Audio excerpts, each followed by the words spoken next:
Hola y bienvenidos a Voz Populi, la otra manera de preguntar. Hoy les tengo un invitado muy especial, peso pesado de la política nacional, hijo del inmolado caudillo liberal Luis Carlos Galán Sarmiento. Esta noche, en exclusiva para el canal UNE, el senador Juan Manuel Galán Pachón. Comenzamos, bienvenidos.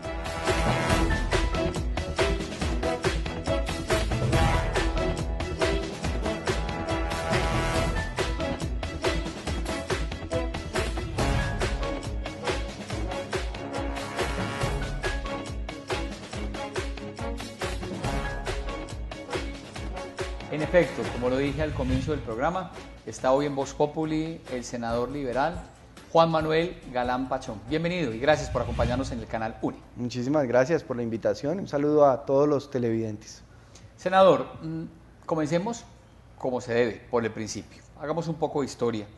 Definitivamente sus padres, Luis Carlos Galán Sarmiento y su madre, Gloria Pachón, han marcado prácticamente como la hoja de ruta, como el camino que usted ha seguido, porque son personas que tienen un sitial en la historia de este país.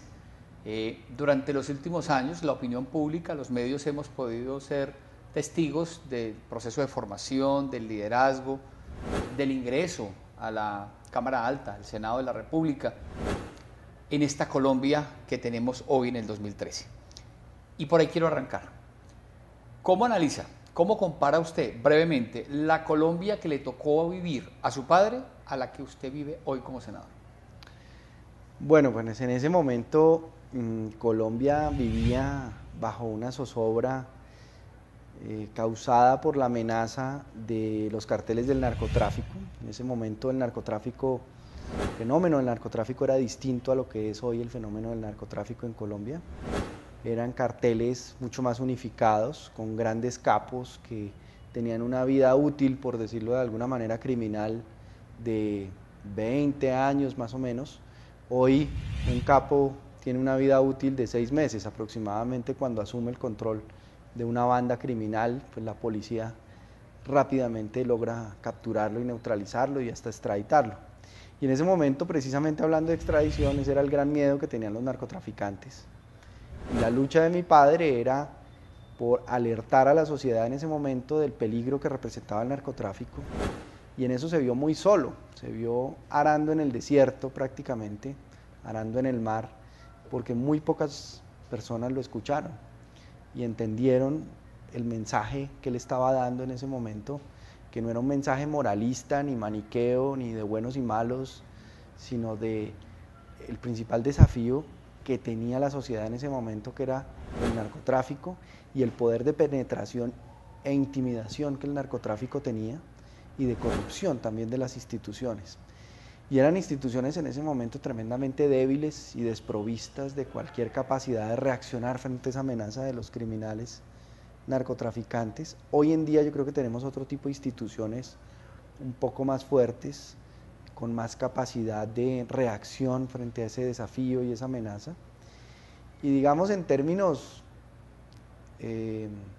internacionales de globalización, el país en los 80s, que fue la época que le tocó vivir a mi papá, era un país que apenas estaba como preparando para ingresar a la escena internacional en términos comerciales, económicos, políticos. Ahora ya Colombia, a través de la firma de los tratados de libre comercio, de los acuerdos de integración que se han firmado políticos en la región, de las relaciones que se han establecido con Europa, con Asia, ha adquirido como una dimensión más internacional. Entonces yo pues hago un poco esa comparación frente a el momento y la Colombia y las amenazas y desafíos que vivió mi padre frente a lo que vivimos ahora. Políticamente hablando, pues el país ha venido durante estos últimos 20 años conociendo el intríngulis, se conocieron posteriormente los autores materiales e intelectuales, ya hoy judicializados, pagando condenas. ¿La política sigue igual? ¿Se siguen moviendo los mismos intereses? ¿Cómo es el calcado de la Colombia de aquel entonces a la de hoy, políticamente hablando? Bueno, políticamente hablando, a mi papá en los 80 le correspondió heredar todo eso que dejó como legado el Frente Nacional. El Frente Nacional, pues para recordarlo, fue un acuerdo entre el Partido Liberal y el Partido Conservador en ese momento para ponerle fin a la violencia partidista armada entre los dos partidos, que dio como resultado ese acuerdo el Frente Nacional, en donde se repartía milimétricamente el poder político entre ambos partidos y había una alternancia de 4 periodos de 4 años en la presidencia de la República. Correcto. Entonces, ese acuerdo de Frente Nacional pacificó en ese momento el país, pero cerró todos los espacios de participación política para toda una generación de colombianos que llegó a la escena y que no encontró interpretación política.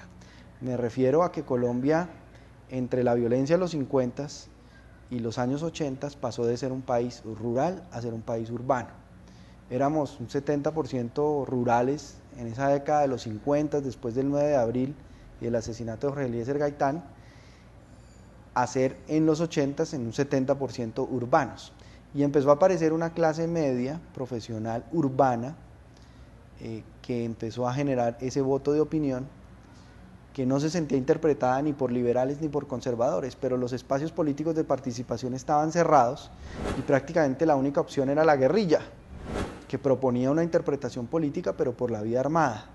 Y en ese momento lo interesante del movimiento de mi papá y de su lucha y de su mensaje es que desde las instituciones, sin acudir a ideologías marxistas o extremistas ni a la lucha armada, logró interpretar a la clase media profesional urbana de Bogotá y de las grandes ciudades, generando pues un espacio de interpretación para esa Colombia urbana que empezaba a manifestarse en toda su expresión política en los años 80. Estamos hablando del nuevo liberalismo. Del movimiento para nuevo las liberalismo. Nuevas generaciones, hay que estudiar, hay que leer historia, pero pues un excelente background el que nos acaba de hacer el senador, pues viviendo en carne propia y a través de su familia esta realidad colombiana. ¿Qué no haría usted antes de ir a comerciales hoy de lo que hizo su papá en aquel entonces? Pues tal vez haberme arriesgado tanto, porque él fue muy valiente, fue muy firme en sus convicciones y pues obviamente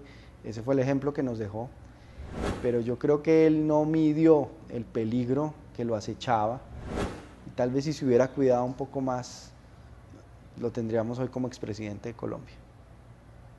Con la familia, con sus 2 hermanos, en el seno del hogar, se sientan en ocasiones, después de tanto tiempo, como a evocar aquella época. ¿Qué lecciones les dejó ese momento duro, difícil para la familia Galán Pachón? Bueno, nos hizo enfrentar una adversidad grande que es la que viven también millones de colombianos que han perdido sus seres queridos en la violencia, a un padre, a una madre, a un hijo, a un sobrino, a un tío, y que tienen que reconstruir su proyecto de vida prácticamente desde ceros, porque su vida gira alrededor de ese ser querido, y cuando ese ser querido de la noche a la mañana desaparece, pues el impacto familiar, el impacto emocional, el impacto económico, es decir, es muy grande. Y tiene uno que sobreponerse al dolor que siente por la pérdida de su ser querido para precisamente salir adelante y en eso mi mamá pues fue una mujer muy firme, que nunca se desvió de la prioridad que ella fijó para nosotros, que era nuestra educación y nuestra formación ante todo. Antes de ir a comerciales, con el permiso de los televidentes y de mi productor, uno pensaría que después de un episodio traumático para el país, para la democracia y por supuesto para su familia, quedaban 2 caminos para el caso puntual suyo: o seguir los pasos de esa vena política, de esa sangre política que corre por sus venas, o irse del país con la familia y no querer saber nada más, repito, por el tema y el episodio traumático que se vivió. Usted opta por la primera, el camino no más fácil. ¿Por qué decide hacerlo? ¿Por qué seguir estos pasos de la política?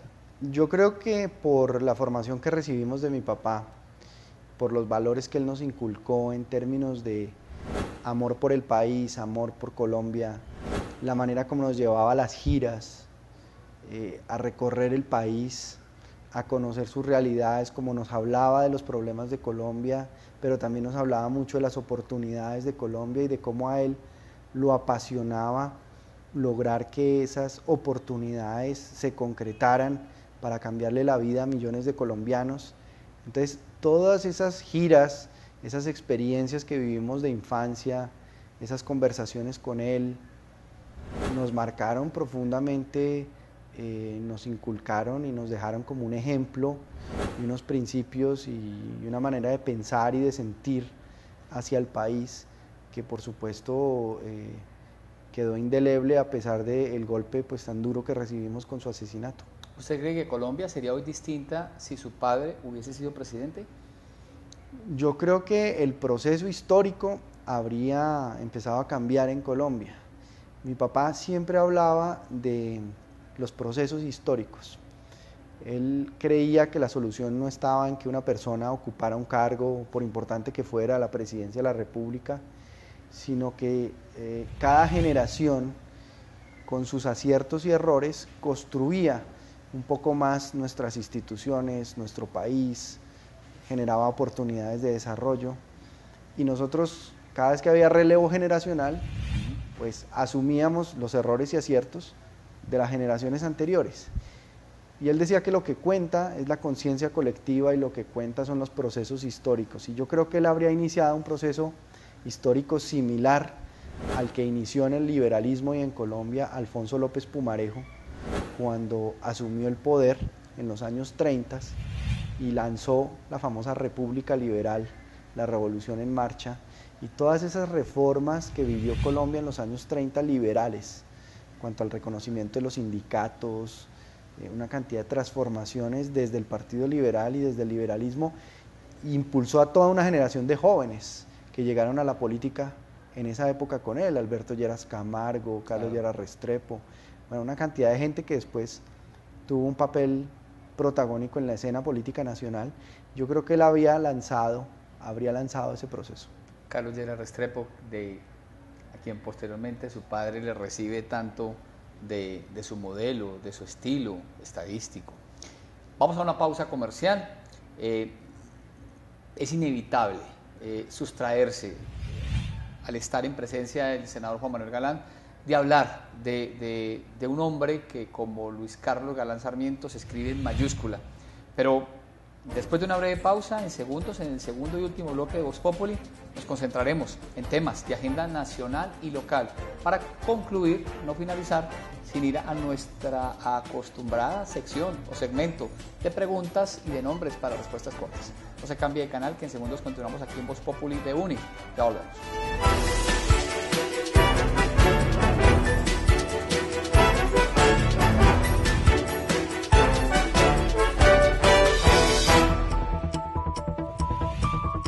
¿Cuál es su lectura frente al actual proceso de paz que se lleva a cabo en La Habana, Cuba? ¿Vino usted a Pereira a darle la bendición a la alianza Diego Patiño Mariles, Juan Manuel Arango Vélez?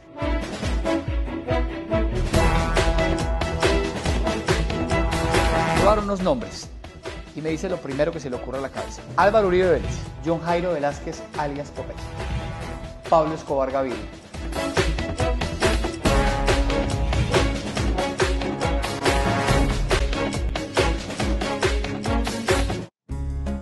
Estás viendo Vox Populi.